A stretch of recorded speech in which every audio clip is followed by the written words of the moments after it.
Welcome to the channel, everybody. My name is Ryan, and we are back with more Unreal World today, continuing our Pacifist playthrough with John the Farmer, and here he is. Now, as I mentioned, we are not killing anything in this run. This is a self-imposed set of rules, basically, here. I just came off of a series where I completely wiped out the Nerd Peasant, so if you're interested in watching that series, by the way, or if you're just tuning in for the first time, you want to get caught up on this series, I have a whole bunch of playlists linked down in the description, so check those out, guys. I got a ton of Unreal World content, but like I was saying, I just had an extremely warlike and violent series, so for this one, we're kind of going in the completely opposite direction. We're going to be peaceful. The only type of meat we eat is fish. We do not hunt, trap, or use any kind of dogs or anything to hunt for us. So we are not going to kill animals whatsoever. So, like I say, that does make things a bit more challenging.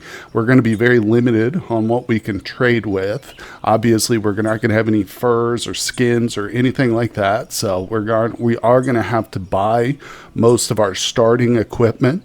We did a little bit of a trade trip. Actually, we did 2 trade trips, didn't we? We got ourselves a net, which quite honestly has saved the run. If I didn't have this net out here in the water, basically from the start of the series, we probably wouldn't have been able to survive, or it would have been much, much more difficult with the starvation and stuff. But I mean, as it is, we've been able to keep up pretty well with food and stuff. So we do actually have a little bit of a surplus too. If we zoom in, come down here to the shelter, look at that. We got some fish being dried. And again, since we're so limited on what we can actually trade with, we are probably going to have to trade away most of our fish and stuff. But of course, John is a farmer. So let's take a quick peek at the fields. Boy, this one's looking pretty pitiful right here. Yeah, I'm like 99% sure now something came and ate the seeds out of some of these little squares. So I'll just go ahead and replant anything that's not sprouting by now. But we've got another little patch buried over here in the forest. This one is all hemp. This is just a 3x3 of hemp for trading later in the year. And oh yes, you can see we've got the fires actively burning for another small patch here. So yeah, if you are unfamiliar, you have to prepare the ground before you can plant. And part of that includes lighting a fire on top of it. So that's what we've got going on here, guys. But like I said, we're still in the early days of spring. So it's a challenge. We're still on challenge mode. Nothing's guaranteed at this point. But let's get started with today's episode, guys. And probably go out there and check the net first thing. All right, we are out here on the water now. The shore behind us is just to the south there. As you can see, with the raft, we've got a very narrow little gap here that we can actually get up here to the deep water. I can't, from this position, I can't go to the left at all. It's too deep. I can't go any farther north. So the raft definitely restricts our movements out here, but we're eventually going to save up and buy a punt or possibly even craft our own, since we do have a full set of mods for crafting and blacksmithing and all kinds of stuff. We can make our own punt with this setup here. I think I'm like 90% sure. But either way, if you guys are interested in this mod setup too, there's a link to that down in the description as well. But anyway, let's grab the fish, see what we got. Oh, no fish in the net. I honestly don't remember quite the last time I checked this in game, of course. But we'll just go ahead and throw it back out there. Now, someone suggested that maybe I come over here by these rocks and do some fishing over here. It might be an ideal, like, spawning location for pike or something like that. So, oh, look, it just stopped snowing. Nice. Yeah, it's still very cold out. If you see the little line up here, you can just barely see a little bit of red peeking over the thermometer here, but it's still basically freezing out. So we can fish, but I'm probably only going to be able to do it once while I'm, not standing by a fire, essentially. So let's try a little bit of active fishing out here. And we'll do active. We're going to use our crude javelin. Obviously not the best quality. And if we had something better, I would use that, but we don't. Okay. Oh, it says the shallow waters fishing method. It's too deep to fish with the javelin here. Oh, so we literally... Oh, let's try this set of rocks over here. This actually looks pretty shallow right there. Let's try this. If I just hit R to repeat. No, Didn't work. Huh. Let's try it here. Oh, there we go. That worked. My hand feels cold. Yeah, see, that indicates to me that we're on the brink of, okay, I'm going to have to stop. That lasted way longer than I thought it would. Luckily, we do have some fires burning, so I can just come right down here and kind of sit by the fire, have a little snack. But you can see that although river fishing on the raft is probably a good idea, we can't quite manage it just yet. But of course, as it warms up, we will. All right, a couple of chores just before bed. The first thing is trying to identify these seeds I've got. These are like the last little seeds that I'm not sure what they are. Of course, there's probably many out there in the world that I don't know, but these are the only ones that we currently have, which are unknown to me. And I was going to plant some of the seeds here, plant so, but now it's telling me the ground is too frosty. It also says that ground over here that we burn the fire is too cold to turn it over to, so we're going to probably have to relight those fires later. But that's just interesting. I point that out because obviously it got warm enough earlier in the month for us to do some planting because we've got some hemps here. I think I planted some barley or something over here. Yeah, we got barley. So it shows you the temperature fluctuates too. So you got to really, and it's good we did get these planted. I don't think they're going to die or suffer from the coldness, but they'll potentially give us 2 harvests. I know it does say that certain plants, if you get them in early enough, and they can be also planted later in the year as well, you can get 2 harvests out of them. So I'm not sure if hemp is one of those, but we'll see. Either way, just wanted to point out that we're basically just treading water right now, or skating on ice, waiting for the time to pass, things to speed up. Normally this is the time of a series or a survival run where I'd be out there trying to hunt and stuff like that, but we're sticking pretty close to home. I'm just building the fires right by the shoreline here, doing some active fishing. Of course, I haven't checked the nets yet. I'm going to make sure that anytime we go out there and check that net, you guys are there with me to witness what we catch. Hey, all right, check it out. We caught ourselves a pike just standing by the water here. It keeps freezing over and stuff, but you can also see it tells me my arm, my hand is cold.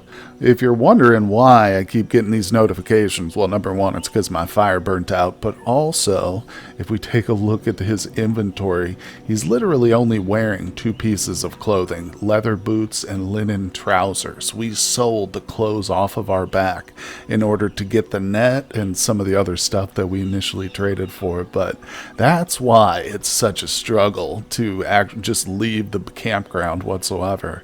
But I can't even fish for more than an hour without starting a fire, but not a big deal because I'm going to cook my pike now while I wait. And it has been pretty much the case where just as I'm about to run out of one fish, we'll catch another one. So we've been getting real lucky in this series so far. Oh, you know what? I just cooked up that fish and it reminded me when I saw this tiny little sliver of roasted salmon that I've got left, 0.3 pounds. That's barely enough for like a little snack. So I think I'm actually going to sacrifice that. And the reason I bring that up is because I've gotten a few notifications down here at times throughout the playthrough that it'll say you feel scared or you feel like the forest is watching. It gives you these like ominous messages, and that's because you're not really in tune with the spirit world. So I think by sacrificing, yes, now it says we feel comfortable, but of course I'm just going to give the dregs to the gods. They only get the scraps. They can't have a full pike. All right, time to check the net again. Let's do this. Looks like it's frozen in the ice, but we can still pull it out. There's no fish there. Dang it. Let's try just a slightly different spot. We'll put it right here in the water instead of on the ice there.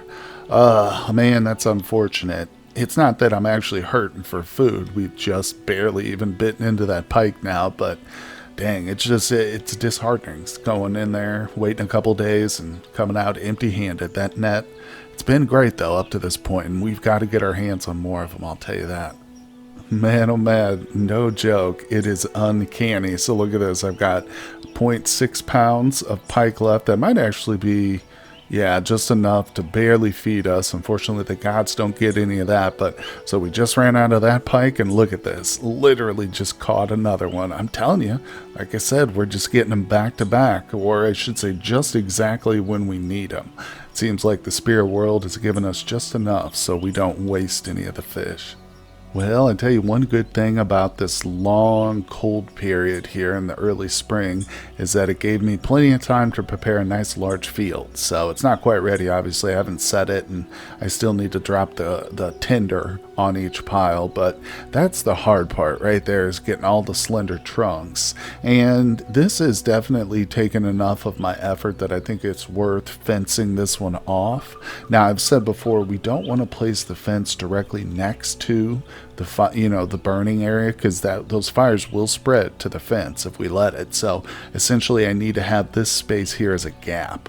So we're going to do the fence in this line all the way around. So right now what I'm doing is just going through and obviously cutting down anything I can, but since we don't have an axe, all I have is my javelin and knife. We're gonna get one, but we still don't have one. I'm being forced to burn down these larger trees. You can see it's actually a really simple process. I've just kind of streamlined it. I'll take off a little bunch of branches from the tree, push those branches onto the tree that I want to burn, and then light the fire. Boom, there you go. Alright, and one thing I've learned too is that when we do it next door here to this tree, it actually says, let's push those branches there, it actually says starting the fire is easier now because the one next to it. But regardless, yep, there you go, and you can see it burns those trees out really quickly. So those are gone. We got one right there being burned out. And again, I think as long as I don't set a huge clump of them like this on fire, we're not really at risk of setting a forest fire here. Just for instance, like these two. They're kind of isolated, so that's not going to spread, but it will allow me to set up a nice little fence here. And of course, we covered this in a previous episode, but you might have noticed that we've got this nice open area over here to the left. We're kind of on the edge here between the forest and the clearing, but you may say, why don't you just plant over here? Well, we can't, and we tried. This is technically marshland, so it's like swamp, essentially. But that's why we've got to come into the woods here, where if we look at this, it just says ground. You know, this is proper soil and stuff, but it just, takes a little bit more labor to clear things out here, but that's okay. Well, I just had my last bite of pike there, and to be honest, I've been so focused on doing this down here that I have not done any fishing. So let's get out here and check the net. Hopefully this new spot in the rapids paid off. We might have to... Oh, no fish. I was going to say, if we don't catch anything again, let's just move. Let's move it all together. Like, that was a good deep place, but, I can toss the net out here. I think it's deep enough. Let's try it. Net. There we go. Yeah, this is deep enough. It's just not quite as far distance-wise, but the water is good. So, and again, it's over here by these rocks, so potentially... One thing I should probably do is cruise around here and listen. So if we look at my character's skills, or his physical profile, his hearing is pretty middling. It's not the best, but we might be able to hear some fish splashing around. That's something you'll see pop up sometimes in the dialogue. It'll say you hear fish splashing or something. So again, maybe if we just kind of cruise along, I might find a better spot for that, those nets. And of course, during those warmer months too, we don't have to stick to just the rapids. Of course, that'll be once the winter comes around and the ice freezes over again, we will. But as for right now, I could come all the way out here, couldn't I? But still, this temperature is too low right now. I'm still struggling just to stay warm. Hey, look at that. So I was just getting a little hungry. We luckily did just catch another pike, just in time too, but I decided to check some of the dried fish we've got, and a bunch of it is done. There we go. Multiple dried pikes are finished. We've still got some burbot and breams left there, but I'd say the majority of our fish is done. Like I said, there's a little bit left, but these trouts certainly are going to be worthwhile. Oh boy, I'm gonna drop all this here, but I might end up just picking it right back up once I cook this pike here, because I'm gonna roast one of these, the fresh one. But maybe we should head out and try and go get that axe, because I've been really struggling just without an axe. It is tough. We could make our own. Of course, we'd have to wait until blacksmithing time, which means we got to go out and get the ore and stuff, so it's a little too cold. But I think it's probably better just to go trade for a hand axe or something. So let me get a fire started and warm up. We'll probably take a little nap here because we are tired, but I think it's about time to go visit civilization again. We're not too far away. In case you haven't noticed or haven't tuned in before, we've literally got a village, a couple of them just south of us, so hopefully one of those places has a cheap axe we can trade for. Well, I was just about to go check that net before I left, but you know what? Let's leave it. It hasn't been that long, so I'm not worried about like any fish or anything spoiling. I'm gonna go ahead and drop this poor cesta. That's what I use to like push off with my raft and steer it and stuff in the shallows, so I don't really need to carry it around. Let's see here. So just making sure I've got everything I need. I got my lucky feather. I don't need the shovel, but I'm going to bring it with me. It's just like that's the one thing I don't want to lose. And we've got some bandages that I made up. I'm interested to see if they'll trade for these here. I'll probably just end up saving these for injuries, but if we can trade them, then I'll make a bunch more too.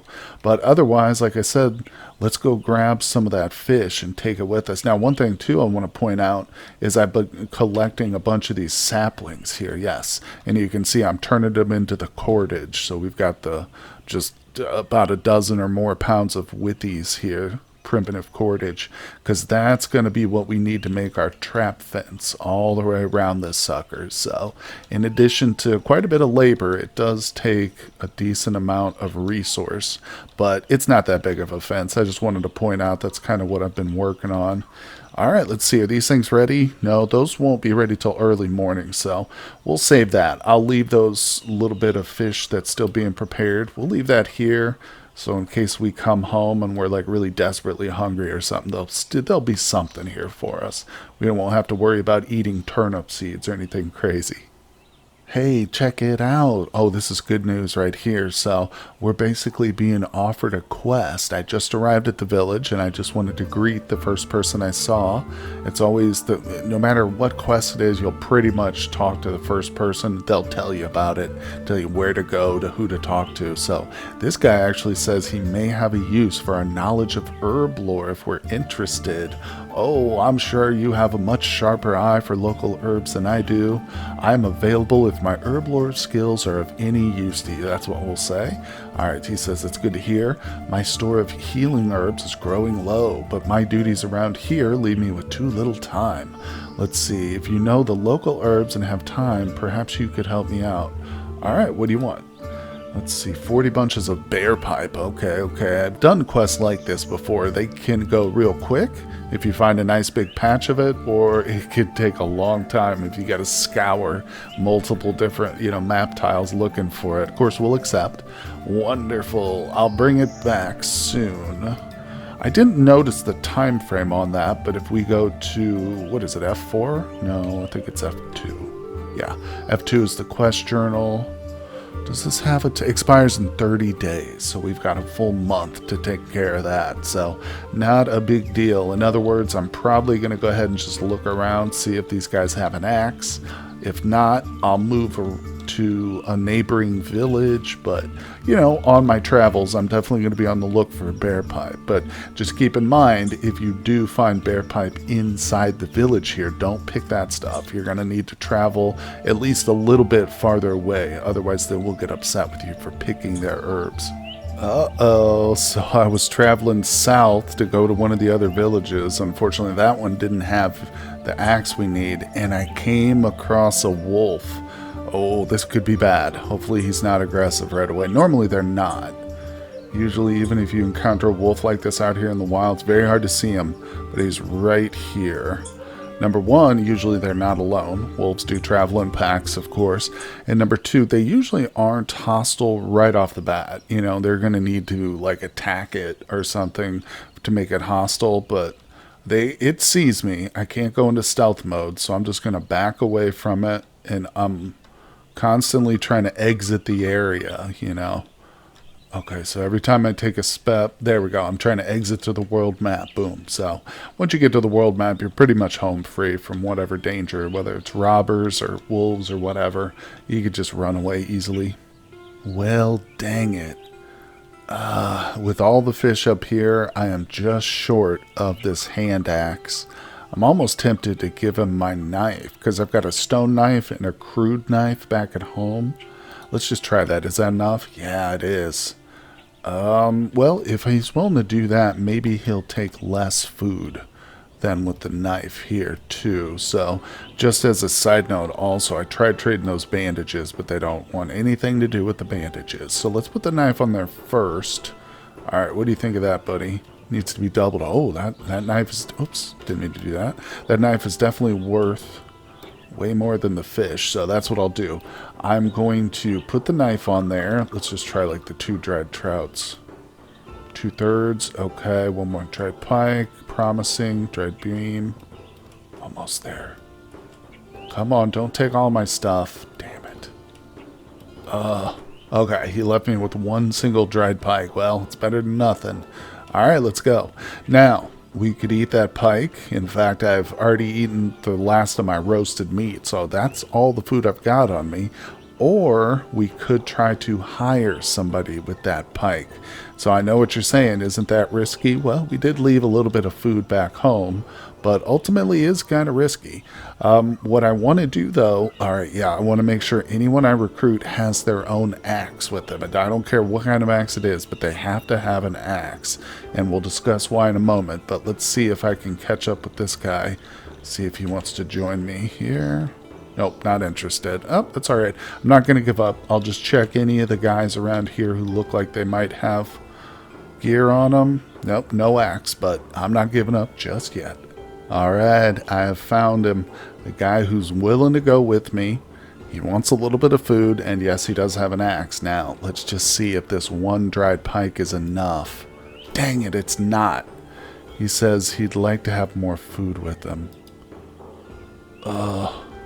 So he left the fish there. Damn it, that sucks. I really wanted to bring him along with us.